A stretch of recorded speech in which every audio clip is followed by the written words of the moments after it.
Welcome to the Carnivore Cast, a podcast focused on the carnivore diet and lifestyle, with practical advice from successful carnivores, citizen scientists, and top researchers. I'm your host, Scott Meslinski, and I'm here to speak with experts and experienced carnivores to get answers to your biggest and meatiest questions while helping you live your best life as a carnivore. If you enjoy the show, please consider supporting the Carnivore Cast on Patreon. By becoming a patron, you'll help us reach more people and continue to create content on carnivore. There are also exclusive perks available, such as private Q&As, consultations with me, and more. Become a supporter at patreon.com/carnivorecast. Check the episode description for the link. Thank you, and I'll see you there. Hey, what's going on, everybody? This is Coach Bronson, and today we have Scott Meslinski. Scott, tell us a little bit where you're from. I know you from just social media. We're kind of in the same space on the carnivore side of things. You have a podcast, Carnivore Cast. Tell us about that a little bit, and about you. Like, where did you get started in all this? Yeah, absolutely. First of all, thanks for having me on, Bronson. Great to chat with you as always. I live in Boston, Massachusetts. I started the Yeah, I love it. And leaving soon though, which is kind of sad. I started the carnivore diet back in 2016. I was raised standard American diet, eat everything. Got very into competitive lightweight rowing. Competed in that sport for about 8 years. Yep. Starting in middle school actually, and then all the way through being recruited to UPenn for rowing, rowed on the lightweight team there. That was great for keeping me fit and healthy, but, chronic cardio kind of destroys your body in many ways, along with chronic dieting. So both my hormones, my gut health, and my relationship with food were pretty terrible coming out of school. So go ahead. Quick, I want to segue into something real quick. And as you say things, I may do that because things pop in my head. Let's talk about that. So fitness-wise, how much were you working out then? Like you said, probably 3 to 4 hours a day in total. It was usually 2 a days, 6 days a week. So it is possible to do too much, and you weren't healthy. So you were working out that much, but you don't feel like that made you healthier. No, definitely not. I mean, I was low weight. I wasn't fat. I wasn't obese. But I was 150 pounds, skinny fat, had little to no muscle mass. Mm-hmm. I was athletic. I was good at my sport. Like, I was fit from that perspective, cardiovascularly fit. But I got a DEXA scan a couple years after finishing rowing, and I had below osteoporosis levels of bone mass. Which they had never seen on someone my age, mystified tons of doctors and endocrinologists. And they repeated the scan. So, I mean, coming out of school, I was looking for a way to stay what I thought was healthy, but get healthy while exercising less inevitably. I was just starting a full-time job where I'd be working 90 hours a week, traveling. Rowing for 3 or 4 hours a day was just not an option. So I discovered, the slow carb diet by Tim Ferriss, and found Mark's Daily Apple and started following those principles. And this guy called Sam Feltham and Smash the Fat. He has a really good, just like very simplified version of keto, which is just like eat animal foods, don't fear fat, and stay away from lots of carbohydrates. And that worked very well for me. That sounds like a pretty general good way to go. Yeah. It wasn't called keto at the time, but it was, depending on how you followed it, it could probably be classified as keto. And then I was intermittent fasting as well, which was probably too stressful. All those things stacked on top of each other along with my job. And then in 2016, I heard a couple podcasts, one with Amber O'Hearn, who's been carnivore for over a decade now, I believe, and some others talking about how a lot of the same bad science that vilifies red meat, eggs, cholesterol is the same science that supports, us needing to have vegetables and plant foods in our diet. I said, hey, that's super interesting. I'm already eating pretty much like a lot of meat, some avocado, some nuts, a little bit of vegetables. Why don't I just try only eating meat and see how I feel? And, I thought, hey, I can eat as much as I want and feel better, look great, theoretically drop some fat, build some muscle.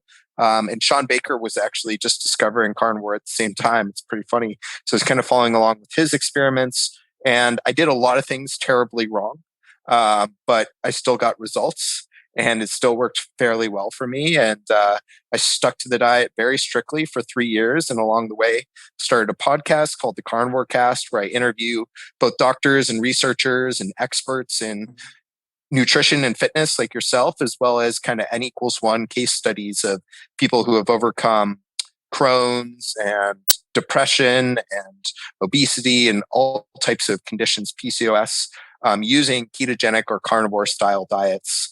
And, I'm not dogmatic. I don't try to proselytize any diet or preach a diet. I just say, think about it, open your mind, try things, experiment. And yeah, it's been a great journey. And I've since been able to reintroduce a lot of other foods to my diet. So I'm not a strict carnivore, if that's what you want to call it. But I still really enjoy the podcast, engaging with people and trying to give back in a way. Yeah, absolutely. And there's a lot of people that do that. I mean, I've dabbled a little bit in trying stuff that I used to not be able to have and things like that. And, my body tolerates things now better than it did when it was constantly struggling through. When your body's at such a high level of fight or flight all the time, things are going to break down. Give it a break and say, hey, let's heal a little bit. Then you have I call it a wider margin for error, right? Like that, whether you call it flexibility or variability or whatever, if you want to do something that's purely on the basis of you enjoy it has nothing to do with your health, and your body's able to handle that in that instant, that intermittent or that every once in a while kind of a thing, because it's not getting that every single day, Right. Yeah. I had bourbon. I had a couple glasses of bourbon last night, which I don't do. It used to be 3 or 4 nights a week, and now it's maybe once every 6 months I'll have some bourbon, right? And do I enjoy it so much better? Good for you. And it doesn't mess me up as much as it doesn't add to that inflammation that I was getting every day before. That's cool. So you've been doing the podcast for how long now? Almost 3 years now. Okay. What episode are you on? I'm getting close to 200, creeping up there. That's awesome. And it's cool to see, we talk about N+1 all the time.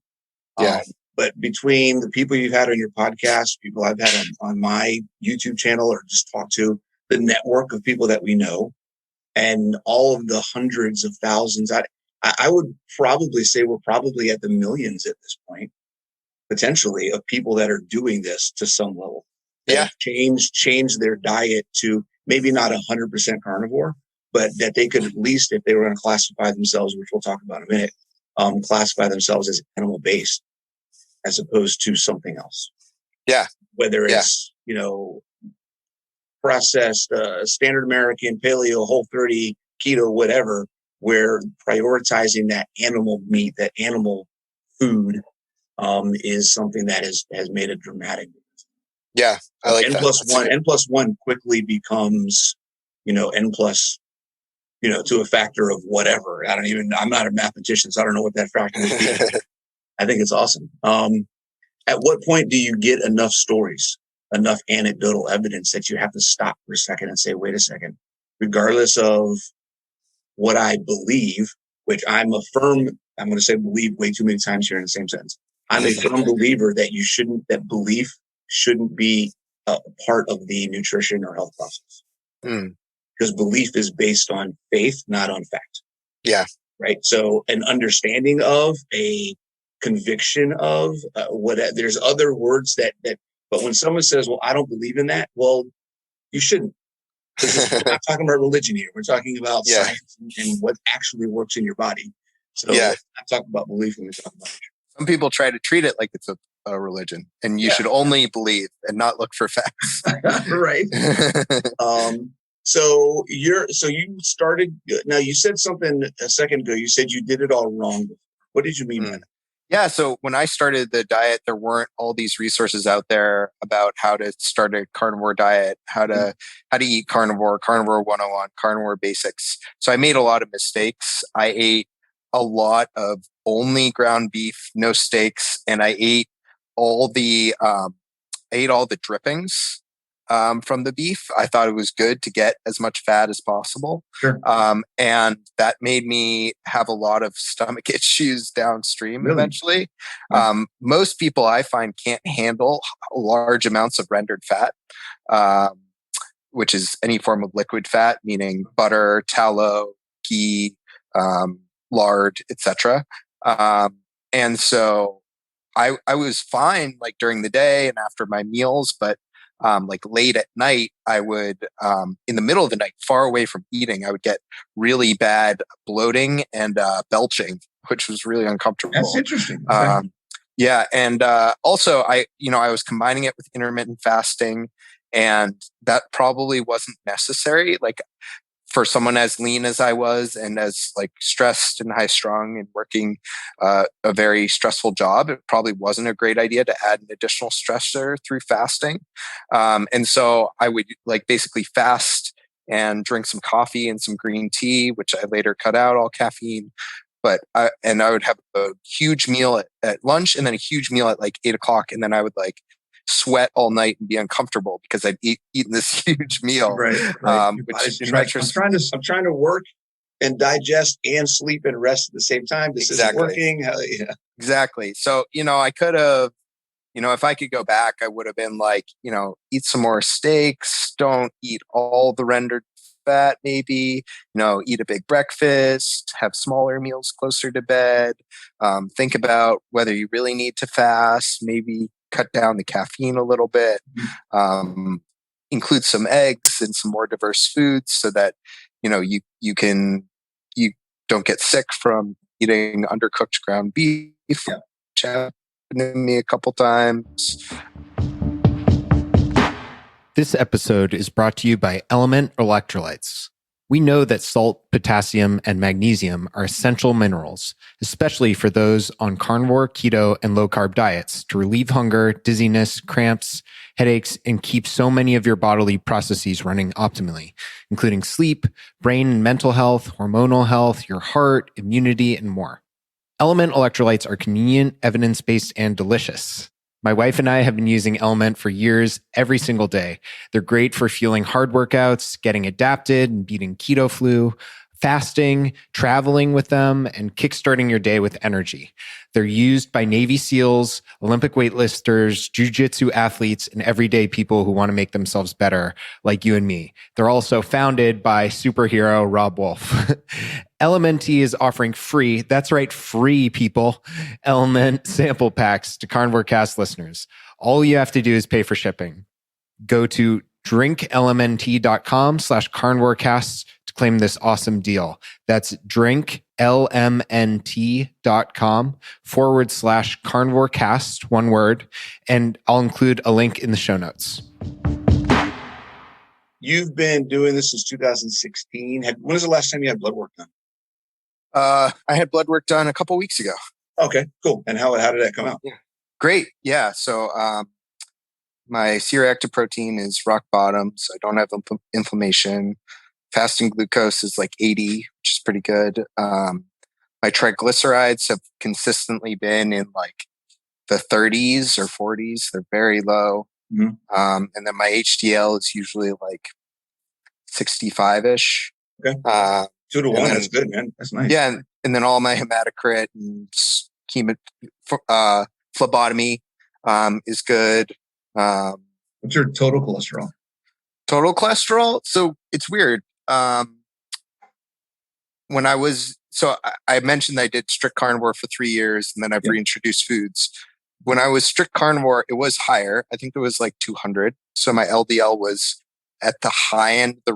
Sometimes it would be at the high end of the range. Sometimes it would be just over. Since reintroducing carbs and more foods, my LDL has gone down a lot. So sometimes it's, as low as like below normal. And sometimes it's in the middle of the range. Okay. but your HDL hasn't changed. No, my HDL it's gone down to like high 50s or low 50s sometimes, but it's generally somewhere between 50 and 70. It's never below my triglycerides. Interesting. Have you had a chance to look into what the change in LDL could be from, like where that mechanism is and what that's about? Because that's interesting to me.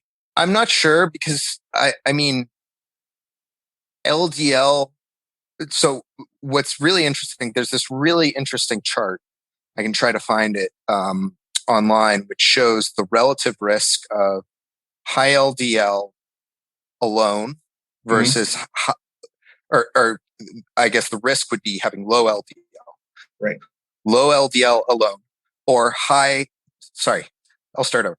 Low HDL alone, which is the good cholesterol. You don't want it to be low. So what is the risk of having that low? Triglycerides, right? Yeah. What is the risk of having that low? And then what is the risk alone of having high LDL, which some people in the community would say doesn't matter, but I think there are arguments to be had that it does. Yeah. Well, then there's the whole small versus large particles and everything else. Yeah. Yeah. And then what is the risk of having both low HDL and high LDL? And of all of those, having your HDL go down actually isn't that big a deal. Right. So the really, really bad one is when you have low HDL and high LDL. That's what you really don't want, and high triglycerides. But yeah, as long as like one of those markers is good, like your HDL is sound enough or your LDL is low, your risk is pretty low for any cardiovascular event. So all that is to say, I don't worry too much if my LDL is a little bit elevated or very low. I'm happy with that.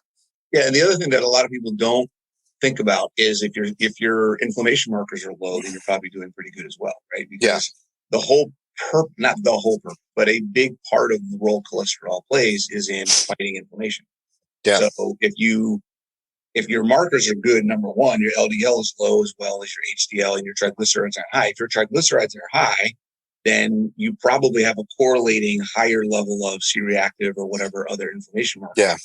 And then you have a problem, right? Because you've got all these things happening, and your body is not able to keep up with it. And people don't realize that we can go down a whole nother track on atherosclerosis and cardiovascular health. But bad cholesterol is when cholesterol is being used to keep your body functioning because of stress, not just normal function that it's supposed to be doing. Mm-hmm. Yeah. All right, cool. So that's interesting. So you got blood work. I've actually got to do my own. I haven't done mine in a while, but I see similar things as you. Like my HDL went up crazy. My triglycerides went down. My LDL's kind of fluctuated the times that I've done it up or down, but nothing not like a huge range, just a little bit either way. What about, have you checked your testosterone? Was that part of your blood work? Yeah. So I'm on testosterone replacement therapy, actually. Tell me about that. Yeah. So I've been on it for 4 years now under guidance of a doctor, get regular blood work for that, obviously every 3 to 6 months. Yeah. So yeah, I talked about my low bone density for my age. I had extremely low bone density, and that led to me seeing an endocrinologist who tested all my hormones. Right. My total testosterone was about 100. Normal, they keep changing the ranges, and it varies by lab, but it's generally like 300 to 900. Right. That's for all men of like all ages. Yep. And so as a fit, exercising, healthy, meat eating 23-year-old, mine should not be 100. And, I had it retested, several different doctors, different places, different times of day, etc. And it was consistently like 100 to 150, which is like a problem. And I didn't have all the symptoms of low testosterone.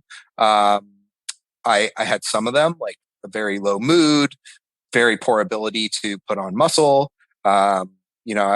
People said I didn't smile very much. And so, I talked to a bunch of doctors and spent months researching it and eventually made the decision, like, yes, this is something I want to do for the rest of my life. I think this will enhance my quality of life. I think it is net beneficial for my health. I don't think it's a health risk. And I am comfortable starting this and pursuing it forever. I want to be like optimized and healthy, and I want to have vitality and vigor. And so I decided to start it with doctors. And, I just like with diet, it's kind of a learning process, and you iterate and you get the dose right. And sometimes you have some side effects here and there, but overall it's been amazing for me. It's helped me a lot. I had a DEXA scan done about a year ago, and I had put on 28 pounds of muscle and lost, I think, 15 pounds of body fat since the previous DEXA. So huge body composition improvement, along with, eating a carnivore diet and exercising 5 days a week. How's your exercise changed with that? Yeah. So I was very much caught up in the dogma of high intensity, super slow training, single set to failure, twice a week, once or twice a week. And I was doing body weight, just one set to complete failure per movement pattern, like one set of chin-ups, one set of push-ups, one set of rows, one set of pike push-ups or something like that, squats. And I think that was very safe and probably a good introduction to exercise for most people. Like you would know you do movements very safely and controlled. And it's hard to hurt yourself that way. And you learn, what going to failure is, and you learn intensity. But I think it was far too little volume for what I needed. And so gradually, I built up to 3 full body workouts a week, and then 4 workouts a week, 5. And now I go to the gym 6 days a week. And, I probably lift for an hour and a half.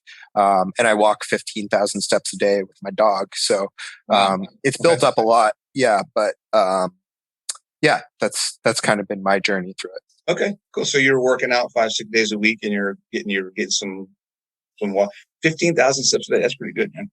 You do that all outside? Because you can't do that I guess you could do it in the winter, but it's cold. Yeah. So we're very fortunate to have I don't know if you can see it, a treadmill desk. Oh, there you go. Yeah. So most of it is outside. Nice. I mean, she's a Labradoodle. She needs like 4 or 5 walks a day. And I try to walk after every meal. So it adds up. Nice. Okay. Yeah. I mean, just going to and from the gym is like 4,000 or 5,000 steps. I live in the city. I don't have a car. So, right. Yeah. Remember that. Living in the city. Where in Boston are you? We're on the Boston Common, right downtown by Nice. the Park Street stop, which is nice. Yeah. Yeah, that's nice. Okay. Nice area. All right. Very fortunate. Cool. All right. So let's talk a little bit about what's going on in the carnivore community. And I guess we say the carnivore community, it's really just everywhere in general. Anybody that's in the health industry, people that are following people in the health industry, and how we approach information, and the habits, the tendencies that we have to kind of put things in boxes to help us understand. I think we need that. As human beings, we need to put things in boxes to help us codify what something means to us. What happens, though, is I think we get into the trap of, now that we understand something, we then identify with that, and then that becomes the only way things can be. And we can't seem to separate the information as it applies to us, and understand that that same information can apply to somebody else differently. Yeah. So what are your thoughts on that, on dogma, on labels in general? How do you approach helping people that are figuring out what's going to work for an individual or for yourself? Yeah, I love the way you talk about it, Bronson, the way you put it on when we talked on my podcast too. I don't try to be dogmatic. I think these diet labels and these diet frameworks are great for simplifying the world of nutrition for people. Like, my parents are never going to learn how to count macros, or like learn about what foods have protein and carbs and fat, and like think about how to structure meals around that. And like so many people just don't invest that amount of time in their health and nutrition, which I sympathize with. Like, I get it. It's hard. Obviously, like you and I, and probably most people listening to this they want to learn more. Right. They want to dig into the details. So I think these frameworks can be really helpful to simplify things for people. But, at the end of the day, the carnivore diet works because, one, you're hitting the win button right away on protein. Like, you're automatically getting more protein in someone's diet. You're getting rid of a lot of things that they could have adverse food sensitivities to, right. Like excessive fiber or, certain oils or high amounts of sugar or processed foods. Yeah. And you're getting people to like pay a little bit more attention to how they feel. You're getting them really high nutrient density too. They're getting a lot more micronutrients from all their food, B vitamins, etc., that they might have been lacking before. A lot of people come to this diet from a vegan diet or a plant-based diet, and they were probably deficient in a lot of those minerals and in protein. And so right away, like, huge win to just do the carnivore diet. But you can take it as far as you want. And, some people are happy to continue on just having that simple diet structure forever. And they think it's going to make their life so much better. And that's fine. Like, full credit to them. That's great. And I've had a lot of those people on my podcast and they have great results. But in my book, you can still eat a carnivore diet or still learn from carnivore and reintroduce other foods as you see fit, for enjoyment purposes, for health purposes, for performance purposes, what have you. And you can do that through systematic and intelligent reintroduction of foods, which is what I did and I encourage. And also, like, my parents don't have to go full carnivore to get some of the benefits of eating more meat. If someone's waking up and having a bowl of oatmeal with granola on it as their breakfast every day, and all of a sudden they start eating half a bowl of oatmeal and a couple eggs, that's a huge win. That's a life-changing habit. That's great. Yep. And so I totally agree with you that labels are somewhat arbitrary, and it's a good way to communicate and simplify things in some instances, but I don't think it justifies a lot of the in-group, out-group, just overall arguments that exist in the nutrition world. I think people need to like chill out, stop worrying about what other people are eating, focus on what you're eating, try to help people and promote, positive messages. Right. Yeah. And I get it all the time. It boggles my mind sometimes when, I'll talk to a potential client or I'll talk to somebody just in general, and they'll find out I'm a health and fitness coach or that I do nutrition coaching or whatever it may be. And they're, well, what do you do? And I was like, well, I pretty much just eat meat. I don't eat veggies. They freak out and they're like, well, I couldn't do that. You're not the coach for me. I'm like, I didn't say, we didn't even talk about what your goal, we didn't even have a conversation about what your goals were, what I could do to help you, like anything else. This is the choice that I made for myself. That doesn't mean you have to do the same thing that I'm doing. Right. This is just my choice. It's crazy how just we're so quick to jump to conclusions about something, put something in a box. And in the same way that, it's not good for the community, for that, like you said, that argumentative nature and that infighting and that you're part of this group, you're not part of this group, but it also limits your own individual growth. So if you are a person who identifies with a label, you're limiting your options because you've cut off possibilities of things that may help you move forward because you're not willing to look outside your box. Yeah. So, that's a great point. You've gotta have that open mind just as much as you want to talk to somebody who doesn't do keto and say, well, you got to listen to what I'm saying. You don't have an open mind. Well, when someone's talking to you about carnivore, and you say, no, that's not going to work for me. I got to have my asparagus every week or whatever. Well, you got to have an open mind too. It works both ways. Yeah. Yeah.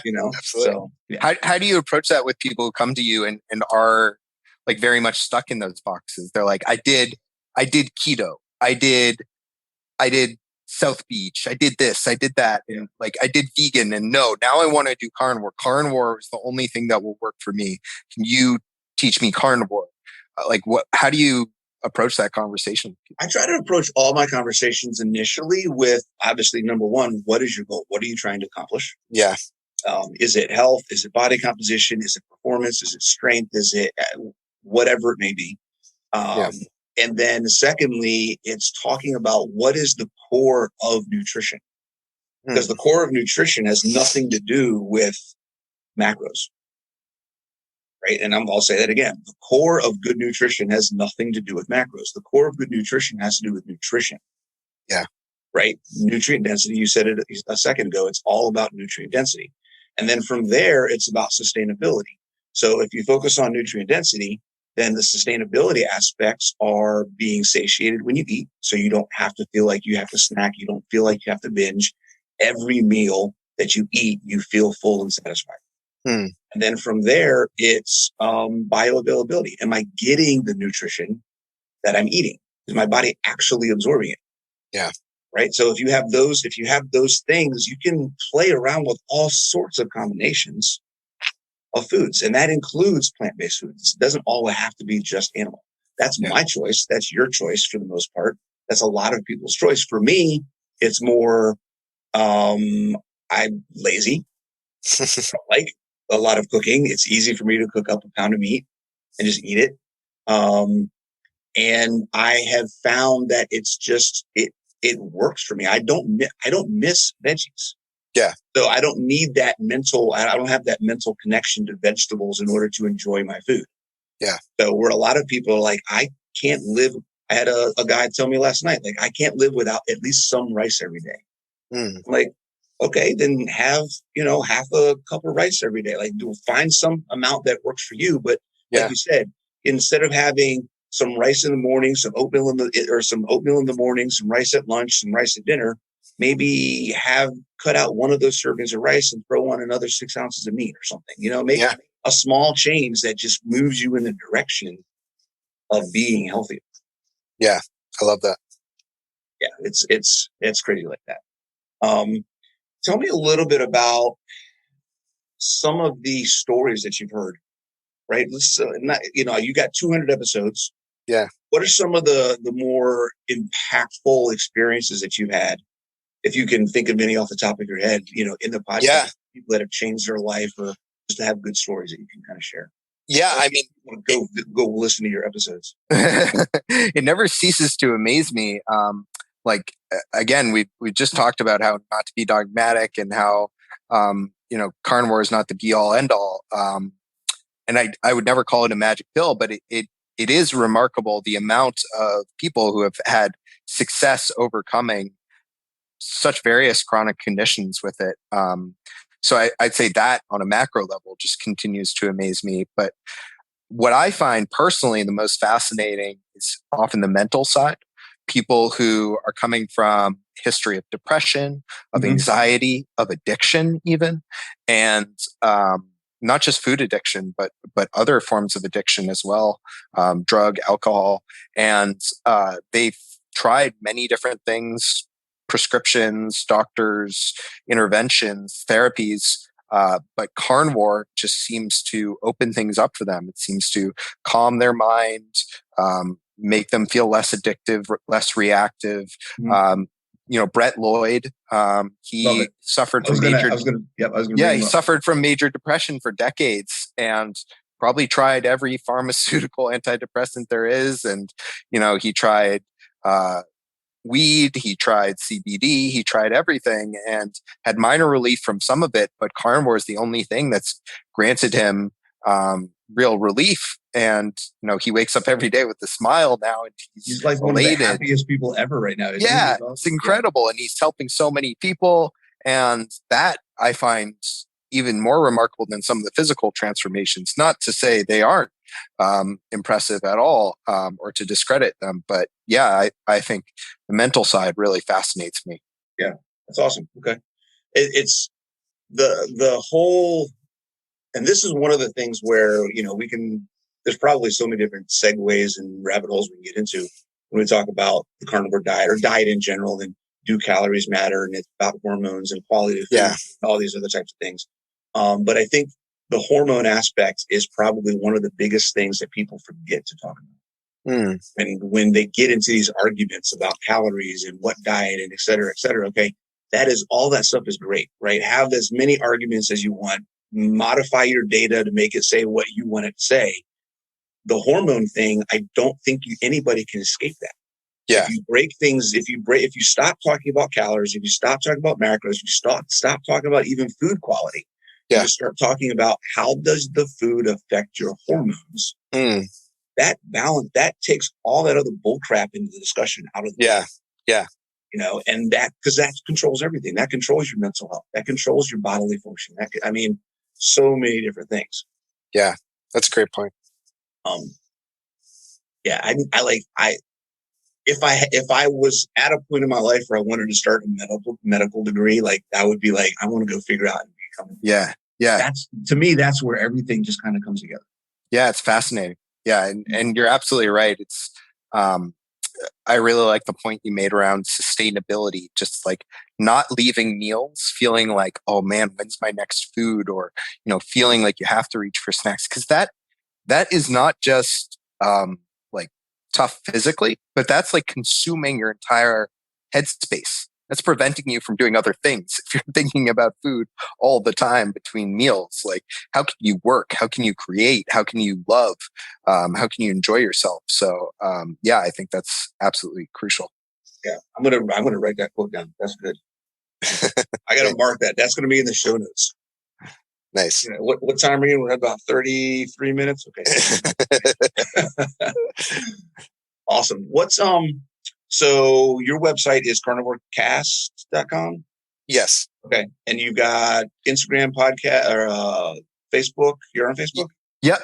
So everything is Carnivore Cast. I also have started a second podcast where I go into broader topics around men, masculinity, men's health, hormones, TRT, bodybuilding, addiction, fatherhood, relationships, hair loss, everything, body image. And that is called Making a Man.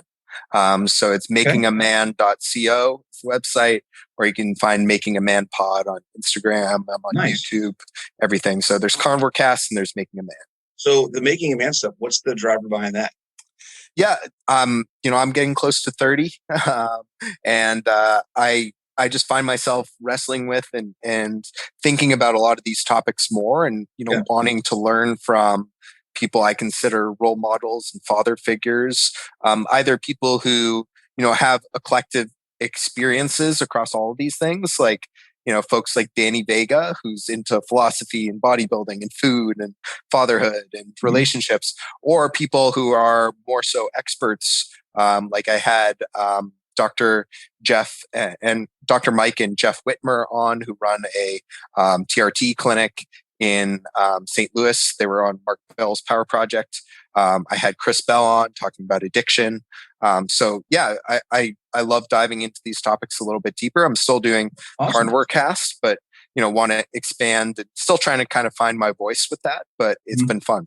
That's cool. That sounds really chill. We'll have to check in some of that. I went through a phase where when I was trying to figure out, again, find my voice, like what do I want to do? I had focused on maybe I should talk to the over 40 male crowd, kind of get some things to talk about. What does it mean to set an example? What does it mean to establish that foundation for kids and grandkids and live your life in a way that you would want to duplicate? Yeah. Things like that. And I still have that, but I've kind of broadened it now to it's mostly anybody over 40, right? So I'm 49 as of last month. So I'll be 50 in a year. And it's just been amazing to see people kind of grasp a hold of that. Like, wait a second, 40 doesn't mean I'm done. Yeah. And that's awesome. That is an awesome feeling to be able to say, hey, I helped someone realize that they're only getting started. You can get started at 40. You can get started at 50. You can get started at 60. It's just where you're at. Just start doing something. I like that.